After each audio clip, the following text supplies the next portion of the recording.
Hi friends, मैं तेजस। सो एक Volkswagen पोलो है 1.2 TDI डीजल वर्जन में। तो उसमें क्या हो रहा है, पिकअप के रिलेटेड जो इशू आ रहा है। सो मतलब कैसा, जैसे अपन ट्रैफिक में जाएंगे या फिर घाट सेक्शन में जाएंगे ना, तो उस टाइम पे जो है गाड़ी का जो है कॉइल लाइट शो होता है और उसके बाद जो है गाड़ी पिकअप ड्रॉप कर देती है, टर्बो काम करना बंद हो जाता है। मतलब ऑलरेडी पहले से उसका टर्बो प्रॉपर काम नहीं कर रहा है, लेकिन जो और पिकअप है ना वो डाउन हो जाता है कॉइल लाइट शो होने के बाद। सो मैं आपको पहले ट्रायल मार के दिखाता हूँ कि क्या हो रहा है, और फिर उसके बाद जो उसके ऊपर जो है काम करेंगे। तो मतलब कैसा, जो उसका टर्बो है वो उसमें वैक्यूम जा रहा है कि नहीं, उसका एक्चुएटर प्रॉपर काम कर रहा है कि नहीं, उसका कोई लाइन लीकेज हुआ है कि क्या। सो वो सब है। मैं आपको पूरा जो प्रोसेस है स्टेप बाय स्टेप दिखाता हूँ। So okay, power. मैं देखो, मैं अभी जो है ट्रायल पे हूँ। आप देख सकते हैं इसके अंदर जो है कॉइल लाइट शो हुआ है और अपना जो माल फंक्शन लाइट है वो भी शो हुआ है। तो इसमें प्रॉब्लम पिकअप के रिलेटेड है। ये देखो, अभी मैंने 5वां गियर जो है डाल दिया और पूरा एक्सीलेटर जो है ना प्रेस किया है। ये देखो, पूरा फुल प्रेस किया और गाड़ी में जो बूस्ट चाहिए ना वो एकदम जीरो है। देखो अभी गाड़ी 60 के आसपास है, पूरा प्रेस है एक्सीलेटर। ये देखो, तो इसका जो माइलेज है, माइलेज भी कम हुआ है और इसका जो पिकअप है, पिकअप भी ड्रॉप है। और अगर गाड़ी बंद करके स्टार्ट करेंगे ना तो ये कॉइल लाइट जो है चला जाएगा। तो जैसे अपन ट्रैफिक वीपी में गाड़ी ड्राइव करेंगे ना, या फिर जैसे कि घाट सेक्शन है उसमें ड्राइव करेंगे ना, तो ये लाइट जो है शो हो जाता है और उसके बाद पिकअप जो है ड्रॉप हो जाता है। तो चेक करते हैं ये क्या रीजन से आ रहा है। इस पर जो DTC है पहले अपन रीड करेंगे, फिर देखते हैं। मतलब गाड़ी जो है ना हादसे के ऊपर जल्दी भागती नहीं, ऐसा है। तो इसमें क्या है, पिकअप के रिलेटेड इशू आ रहा है और क्लस्टर में जो है कॉइल लाइट शो हो रहा है। तो जैसे स्विच ऑफ करके ऑन करेंगे, गाड़ी स्टार्ट करेंगे, कॉइल लाइट जो है चले जाएगा। सो जैसे अपन घाट सेक्शन में या फिर ट्रैफिक में या फिर कोई ऐसा स्पीड पकड़ने के मौसम में रहेंगे ना, तो उस टाइम पे जो कॉइल लाइट है शो हो जाता है और गाड़ी का जो पिकअप है वापस बैठ जाता है। तो नॉर्मली पिकअप ऑलरेडी गाड़ी के अंदर कम ही है, लेकिन जब कॉइल लाइट शो होता है तो उसके बाद और कम हो जाता है। तो करते हैं इसके ऊपर वर्क अभी। ओके, तो फ्रेंड्स मैंने आपको स्कैन करवा के दिखाया। तो इसमें क्या है, turbo charger boost control sensor circuit range performance का जो है फॉल्ट जो क्रिएट हो रहा है। तो उसके मतलब जो रिलेटेड चीज़ है, एक तो अपने टर्बो का एक्चुएटर हो गया, ये देखो ये वाला। तो इसमें वोल्टेज प्रॉपर जाएगा नहीं तो भी सर्किट का फॉल्ट आएगा, और वो प्रॉपर वर्क नहीं करेगा तो रेंज परफॉर्मेंस का फॉल्ट आएगा। एक तो इसके वजह से होगा, या फिर इसमें जो वैक्यूम है, वैक्यूम जाता है तो उसके वजह से भी हो सकता है। नहीं तो फिर अपना जो ये वॉल है, ये वॉल की वजह से भी होगा। तो इसका अगर कोई लाइन लीकेज रहेगा तो वो उसकी वजह से होगा, या फिर इसमें जो सप्लाई है प्रॉपर जाएगा नहीं, या फिर ये इसका जो मोटर है कभी कभी काम करेगा नहीं करेगा तो भी होगा। लेकिन जो अपन पहले जो चेक करने वाले हैं वो इसमें दोनों, इसमें जो रेफरेंस वोल्टेज है वो आ रहा है कि नहीं, मतलब इसका जो वायरिंग है ओके है कि नहीं, वो चेक करेंगे पहले। अगर वो ओके रहेगा तो उसके बाद जो है अपन वैक्यूम लाइन जो चेक करेंगे। अगर वैक्यूम लाइन भी अगर ओके रहेगा तो फिर ये वॉल जो है ख़राब हो सकता है, या फिर एक्चुएटर ख़राब हो सकता है। मतलब कैसा, इससे इसके अंदर से अगर वैक्यूम प्रॉपर जाएगा नहीं तो होगा, ऐसा है। या फिर इसका अगर सेटिंग छेड़ा रहेगा ये एक्चुएटर का तो भी होगा। तो पहले तो अपन वोल्टेज चेक करेंगे, उसके बाद वैक्यूम लाइन चेक करेंगे, फिर ये जो वॉल है ये डाल के देखेंगे, ऐसा है। तो पहले जो अपना फर्स्ट स्टेप है इसका वोल्टेज चेक करना, उसके बाद वैक्यूम की लाइन चेक करना, ऐसा है। ये देखो इधर इसका जो EGR है, ये देखो ये EGR की इस पर एक डायफ्राम लगता है, तो वो मैंने खोल दिया है। और ये इसका फ्लैप है EGR का, देखो ये ऐसा ओपन क्लोज होते रहता है। ये कभी कभी जाम भी होता है ना, तो ऑपरेट नहीं होता। अभी ये फ्री है, तो इधर जो डायफ्राम लगता है 3 बोल्ट पे, 1 2 3, तो वो मैंने खोल दिया है।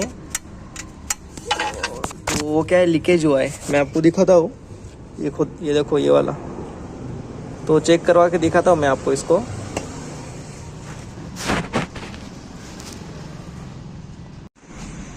ये देखो, ये अपना जो है जूना वाला डायफ्राम है, और ये जो है स्क्रैप में से लिया हुआ है मैंने अभी, सेकंड हैंड वो है। तो ये अच्छा है, मतलब ये वर्क कर रहा है, ये लीकेज नहीं हुआ है। तो इसको मैं चेक करवा के दिखाता हूँ और इसको भी जो है चेक करवा के दिखाता हूँ कि दोनों में क्या तकलीफ आ रहा है। पकड़। देखो ये एक इधर वैक्यूम जाता है, तो मैं अभी एक वैक्यूम का पाइप जो इसमें लगा दिया हूँ और मैं जो है मुंह से खींचता हूँ। देखो ये देखो,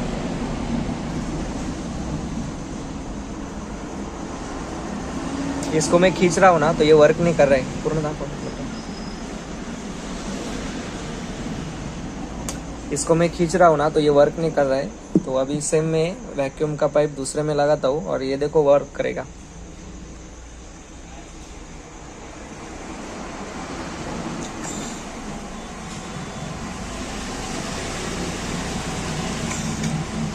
तो मीन्स ये जो है ओके, और इसका जो डायफ्राम है वो लीकेज है। तो क्या होता था इसके अंदर जब वैक्यूम जब आता था तो ये जो इधर से लीक करता था, तो उसकी वजह से अपना ओढ़ा।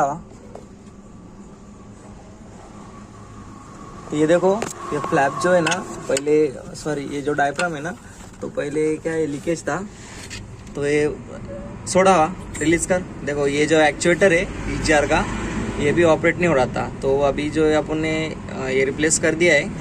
तो ये देखो मैं इसमें वैक्यूम दे रहा हूँ ना तो ये ऑपरेट होगा। वोट भरा हुआ बस छोड़। तो ये तो अपना ओके हो गया, मतलब इधर जो हवा लीक हो रहा था ये अभी ये प्रॉपर हो चुका है। तो मैं आपको दिखाया कि इसमें मैंने डायफ्राम डाला है, और फिर उसके बाद भी जो है कॉइल लाइट जो शो हो रहा है, मतलब जो पिकअप है, पिकअप बढ़ तो गया है, जो बूस्ट है वो आ चुका है गाड़ी के अंदर, लेकिन कभी कभी लाइट जो है आ ही रहा है। तो उसके लिए अपना नेक्स्ट प्रोसेस क्या रहेगा कि अपना जो डायफ्राम फटा था वो उसका जो लीकेज है वैक्यूम का अपन ने बंद किया, तो और भी किधर लीकेज हो सकता है, या फिर वैक्यूम ही ज्यादा क्रिएट नहीं हो सकता है, या फिर जो N70 वॉल है वो खराब हो सकता है। तो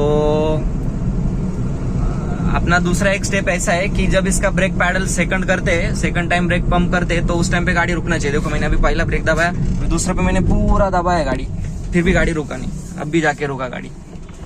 तो इसका जो वैक्यूम पंप है ना, वैक्यूम पंप का भी वैक्यूम चेक करना पड़ेगा, ऐसा है। इधर जो इसका वैक्यूम पंप लगता है वो मैंने रिमूव कर दिया है, क्योंकि इसमें जो वैक्यूम है, वैक्यूम प्रॉपर क्रिएट नहीं हो रहा था। तो उसकी वजह से क्या हो रहा था, पैडल भी जो है सेकंड पैडल पे हार्ड हो जा रहा था, और जो अपना टर्बो है, टर्बो भी प्रॉपर जो है ओपन क्लोज नहीं हो रहा था। तो इसकी वजह से गाड़ी का भी जो है कॉइल लाइट शो होता था, और पिकअप बाद में ड्रॉप करती थी जब कॉइल लाइट आता था तो उस टाइम। तो मैं अभी स्क्रैप से दूसरा वैक्यूम पंप लाया हूँ।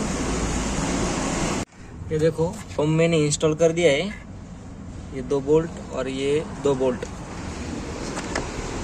T30 के जो स्पैनर है उससे जो बोल्ट जो टाइट होते हैं। तो ये बोल्ट जो मैं अभी इसमें इंस्टॉल कर देता हूँ।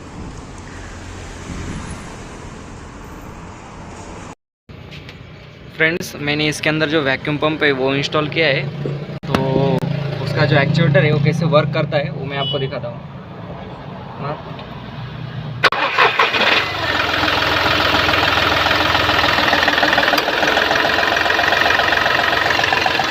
फ्रेंड्स, इसका N70 वॉल ना वो भी ख़राब है, तो क्योंकि कैसा उसका जो एक्चुएटर है ना वो वाइब्रेट हो रहा है, तो उसमें जो वैक्यूम कम आता है ना, छोड़ पकड़ करता है ना, तो उस टाइम पे वो ऐसा होता है।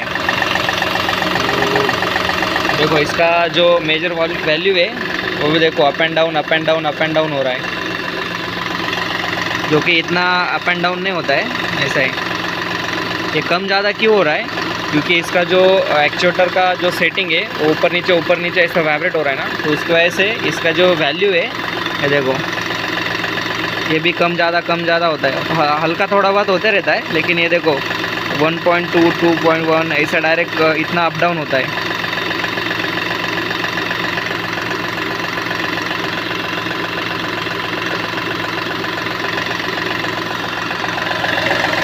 और इसका जो रॉड है वो भी देखो ऊपर नीचे हो रहा है। अभी गाड़ी बंद करो सकता है।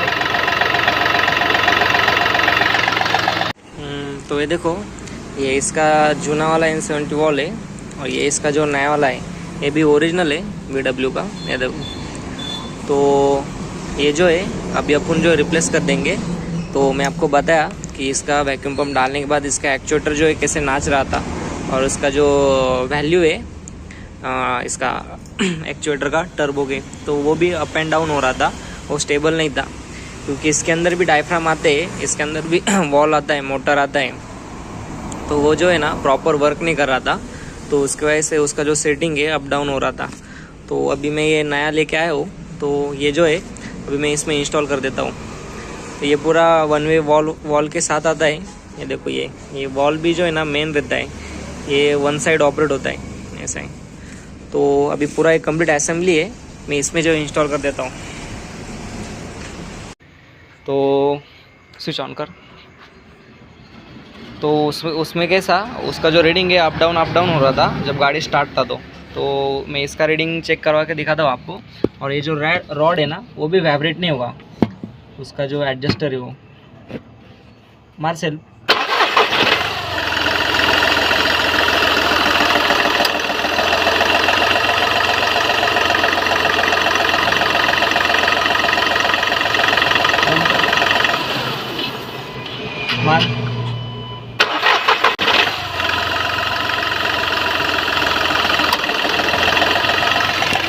अभी देखो एकदम प्रॉपर ऊपर भी आ रहा है वो। तो पहले जब डायफ्राम फटा था ना तो उस टाइम पे ऊपर भी नहीं आता था, उसके बाद डायफ्राम डाला उसके बाद भी नहीं आ रहा था, तो चेक किया था वैक्यूम पंप का तकलीफ निकला, तो वैक्यूम पंप भी डाला, तो उसके बाद वो वाइब्रेट करने लगा। फिर उसका N70 वॉल है वो रिप्लेस किया अपन ने। तो ये देखो इसका रीडिंग अभी एकदम परफेक्ट आ रहा है। तो जूना वाला जो N70 वॉल है ना उस पर अगर अपन लगाएंगे ना तो यह जो इसका वैल्यू है अप डाउन होता है। तो इस पर देखो एकदम स्टेबल है वैल्यू, तो मीन्स अभी एकदम परफेक्ट हो चुका है। सो कैसा हर चीज़ में तकलीफ था, पहले तो वैक्यूम लीक था डायफ्राम से, उसके बाद वैक्यूम पंप क्रिएट नहीं कर रहा था वैक्यूम, फिर उसके बाद N70 वॉल का तकलीफ निकला। तो ठीक है अब एकदम परफेक्ट है। सो चलते ट्रायल पे उस पर। तो देखो रीडिंग अभी भी परफेक्ट है उसका।